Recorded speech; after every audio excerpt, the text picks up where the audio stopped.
नमस्कार, welcome to ex serviceman India YouTube channel. देश का सुरक्षा के लिए जो लोग अपने लाइफ सेक्रीफाइस करते हैं वही लोगों को पेंशन नहीं दिया जाता है। एक बहुत बड़ा ग्रीवेंस है जो कि बहुत रिटायर्ड जवान, जेसीओज, ऑफिसर्स, पैरामिलिट्री फोर्सेस का जवान सभी लोगों ने आवाज उठाया है। पर क्या आप जानते हैं इसका भी कोई रेमेडी निकल चुका है। और अगर आप भी ऐसे सफ़र कर रहे हैं, यानी कि आप सर्विस का दौरान आपका लो मेडिकल कैटेगरी हो गया, आप एलएमसी होने पर आपको सर्विस से आउट किया गया, यानी कि आपको मेडिकल इनवैलिड बोर्ड आउट किया गया, या फिर आप अपने सर्विस टेन्योर पूरा करके एलएमसी में ही आप लो मेडिकल कैटेगरी का साथ आप रिटायर्ड हुए हैं, पर आपको मेडिकल पेंशन नहीं मिल रहा है, यानी कि आपको डिसेबिलिटी पेंशन नहीं मिल रहा है। इसका दो कारण हो सकता है। एक तो या तो आपको ये कहा गया कि आपका जो डिसेबिलिटी है वो नॉट एट्रीब्यूटेबल, नॉट एग्रीवेटेड, यानी कि फौज का सर्विस का वजह से या फौज का सर्विस का दौरान आपका ये मेडिकल डिसेबिलिटी नहीं हुआ है। ये रीजन दिखा करके आपका डिसेबिलिटी क्लेम रिजेक्ट किया गया और आपको कोई किसी प्रकार का डिसेबिलिटी पेंशन नहीं मिल रहा है। या फिर ऐसे हो सकता है कि आपका परसेंटेज ऑफ डिसेबिलिटी बिलो 20% है, ये दिखा करके आपका डिसेबिलिटी पेंशन रिजेक्ट किया गया। पर दोस्तों जान लीजिए, ये दोनों ही कैटेगरी में अगर आप आते हैं, किसी भी कैटेगरी में आते हैं, तो आपको डिसेबिलिटी पेंशन मिलेगा और ज़रूर मिलेगा। अब इस वीडियो में देखेंगे कि क्या रूल प्रोविजन है, सुप्रीम कोर्ट का जो लेटेस्ट ऑर्डर है उसमें क्या जजमेंट आया हुआ है। दोस्तों आप स्क्रीन पे देख सकते हैं 2013 का ये सुप्रीम कोर्ट का जजमेंट है जो कि डिसेबिलिटी पेंशन को लेकर।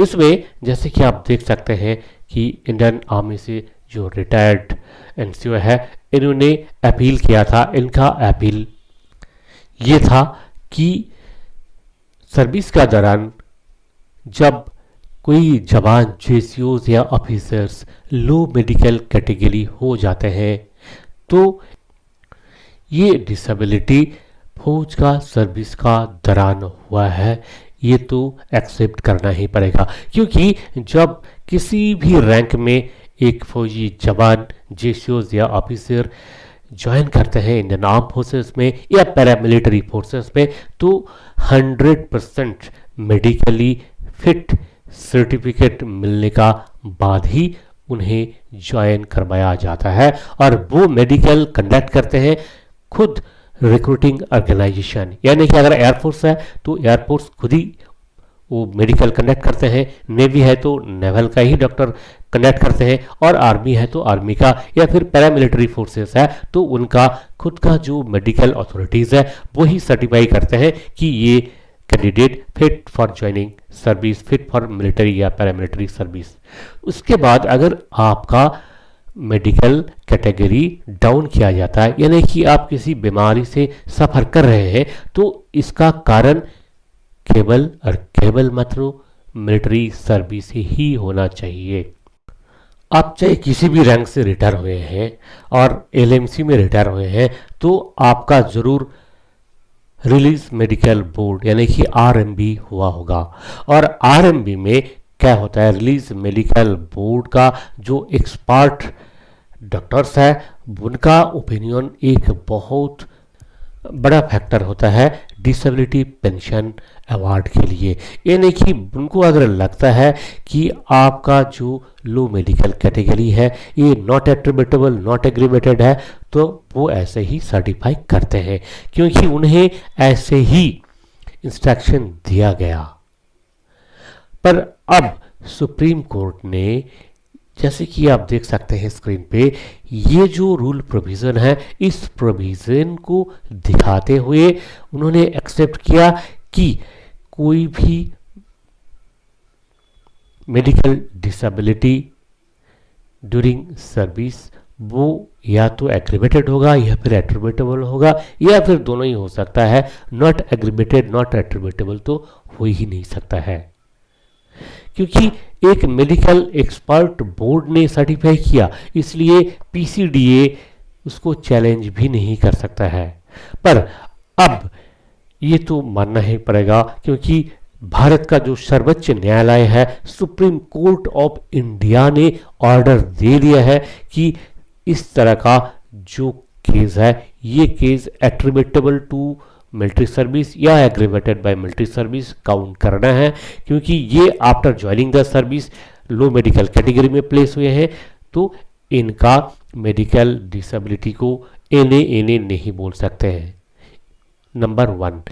सेकेंड थिंग ये है, देखिए इसमें एक और अपील था जो कि ब्रॉडबैंडिंग ऑफ डिसेबिलिटी को लेकर।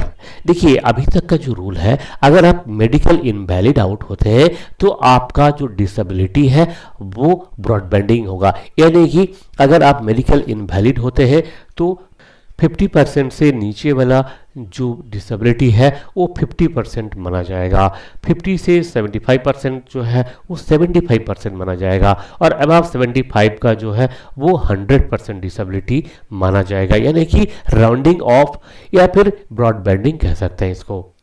तो ये सुविधा केवल मात्र इनवैलिड केस में ही एप्लीकेबल है।